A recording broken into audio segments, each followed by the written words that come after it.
Daripada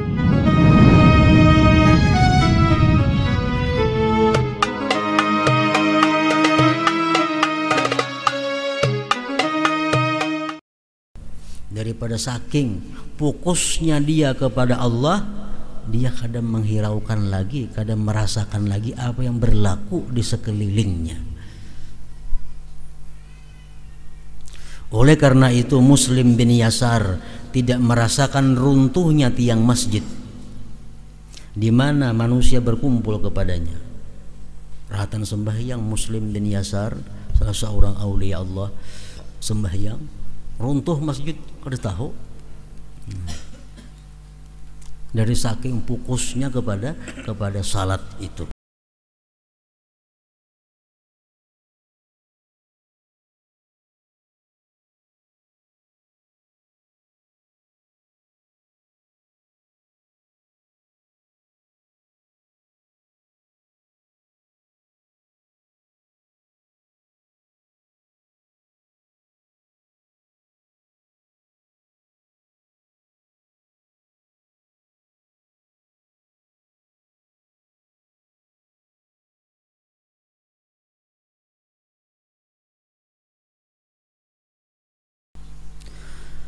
Dan telah diriwayatkan bahwasanya Allah Subhanahu wa taala mewahyukan kepada Musa alaihi salam, wahai Musa, apabila kamu menyebut aku, maka sebutlah aku sedangkan kamu tergerak anggota-anggota badanmu.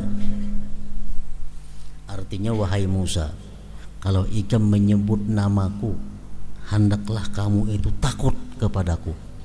Orang takut itu biasa menggetar awaknya.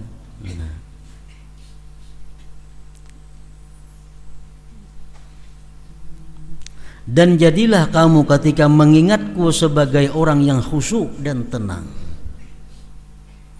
Kalau kita sedang mengingat Allah, kita jangan terburu-buru.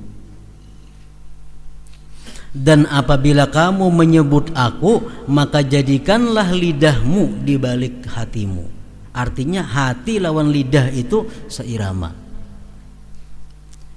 Mulut mengucap Allah, hati pun Allah. Mulut mengucap la ilaha illallah, hati pun la ilaha illallah. Dan apabila kamu berdiri di hadapanku, maka berdirilah seperti berdirinya hamba yang hina, dan bermunajatlah kepadaku dengan hati yang takut dan lisan yang benar, jujur.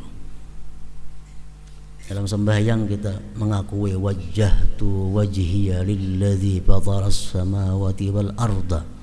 Wajjahtu wajhiya, aku hadapkan hatiku, lilladzi fataras samawat, bagi Tuhan yang mencipta langit dan bumi. Mulut kita mengakui itu, padahal waktu itu hati kita lupa kepada Allah. Itu ngarannya kada jujur dengan Allah Subhanahu wa taala. Mulut kita mengucap maha suci Allah, tapi hati kita lebih mementingkan makhluknya Allah, kada jujur dengan Allah Subhanahu wa taala. Dan diriwayatkan bahwasanya Allah Ta'ala mewahyukan kepadanya Musa alaihi salam, katakanlah kepada orang-orang yang durhaka dari umatmu, janganlah mereka menyebut aku, karena sesungguhnya aku telah bersumpah kepadaku bahwasanya orang yang menyebut aku, maka aku menyebutnya.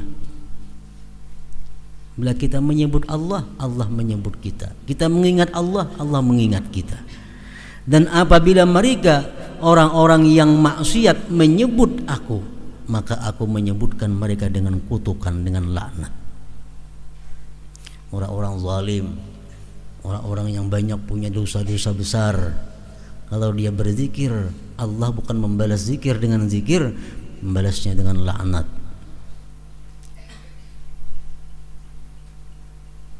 Ini pada orang yang maksiat, durhaka, yang tidak lalai lupa pada menyebutnya.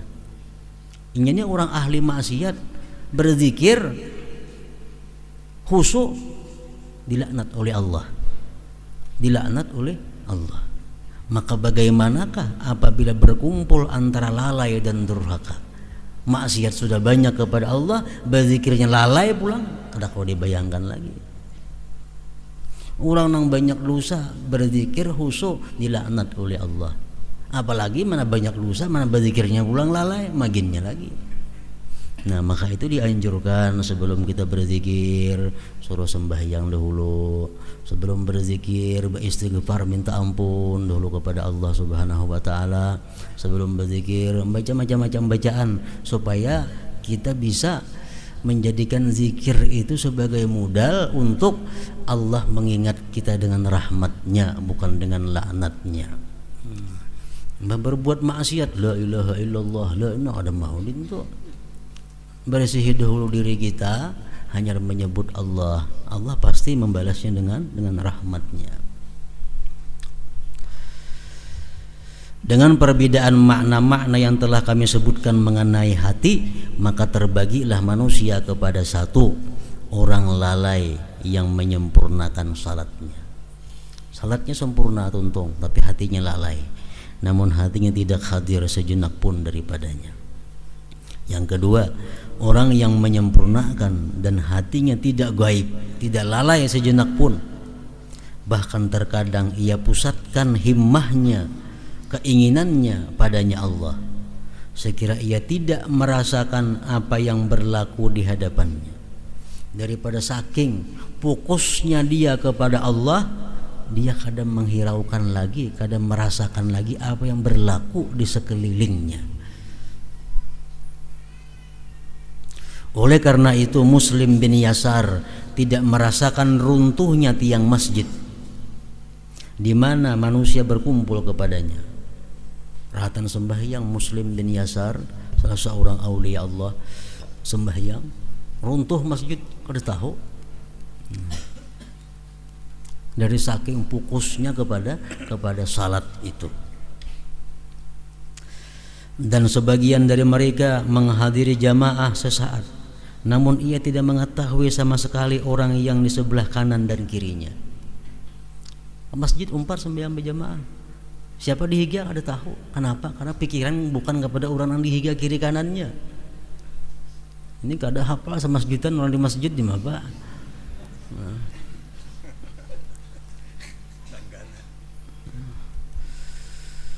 Namun ia tidak mengetahui sama sekali orang yang di sebelah kanan dan kirinya. Dan detak jantung Nabi Ibrahim salawatullah alaihi wasallam terdengar pada 2 mil di malam hari kalau beliau sembahyang. Dan sekelompok orang itu pucat wajah mereka dan gemetar pada waktu sembahyang itu, tergantung kekhusyuannya, keyakinannya kepada Allah Subhanahu wa taala. Nah, seluruhnya itu dipandang tidak jauh, artinya mungkin aja terjadi. Ya, Muslim bin Yasar sembahyang rubuh kada tahu, itu bukan mustahil. Umma kayak maulah kayak itu, bukan kayak itu pasti mau. Seluruhnya itu dipandang tidak jauh. Sesungguhnya kelipatan itu disaksikan pada himmah-himmah ahli dunia, dan takutnya kepada raja-raja dunia, serta keadaan lemahnya mereka dan rendahnya bagian-bagian yang diperoleh dari mereka. Raja-raja dunia nih, amun kita menghadap sidin, berapa ada diberi sidin kita, berapa ada digaji sidin. Tapi kalau kita berhadapan sidin, kadang-kadang kita hadirnya luar biasa. Sehingga seorang masuk kepada raja atau menteri dan ia mengatakan kepadanya akan kepentingannya, ulun presiden perlu kepada pian ini. Ya, depan presiden nih. Kemudian ia keluar kantor presiden. Seandainya ia ditanya tentang orang yang di sekeliling presiden atau tentang pakaian raja, niscaya ia tidak mampu untuk memberitakannya. Siapa-siapa di dalam kantor teh aku kada tahu lagi nah, kadang perhatikan. Nah, presiden teh baju apa? Kadang perhatikan juga aku. Daripada saking fokusnya bapandir lawan sang presiden tadi, itu mungkin terjadi. Kenapa? Karena kesibukan himmahnya, keinginannya dengan raja itu. Bukan pakaian raja yang dipandangnya dan bukan hadirin di sekitarnya. Itu banyak kita saking asiknya kita memikirkan sesuatu, Nang lewat di hadapan kita kada tahu siapa tadi. Padahal orang nang sarumah kada tahu, daripada saking malamun tuh asiknya mikirakan nang apa kan dipikirakan. Itu bisa terjadi. Maka itu juga orang sembahyang macam tadi, saking fokusnya hati kepada Allah Subhanahu wa taala.